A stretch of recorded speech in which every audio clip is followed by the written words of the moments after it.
यवतमाळमधून एक भीषण अपघाताची बातमी समोर आली आहे। नागपूर-तुळजापूर महामार्गावर झालेल्या या अपघातात एसटी बसचं मोठं नुकसान झालं असून चालक आणि वाहक जखमी झाले आहेत।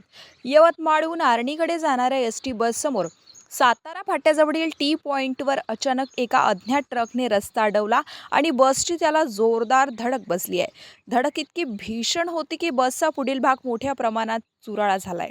या अपघातामध्ये बसचा चालक स्टीअरिंगमध्ये अडकून पडला होता। स्थानिक नागरिकांनी तात्काळ धाव घेत सुमारे अर्धा तास प्रयत्न करत त्याला बाहेर काढलं।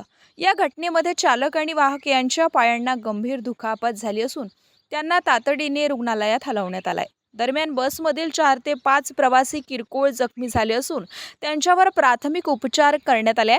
अपघातानंतर काही काळ वाहतूक विस्कळीत झाली होती।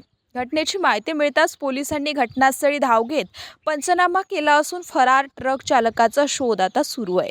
दरम्यान या अपघातामुळे परिसरात खळबळ उडाली असून पुढील तपास पोलीस करत आहेत।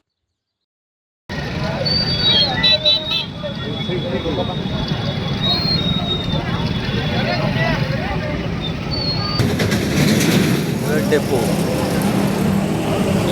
बसचा अपघात झालेला आहे।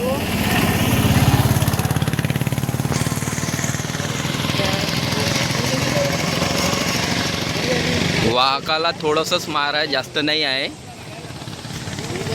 याला हॉस्पिटलमध्ये नेलेलं आहे।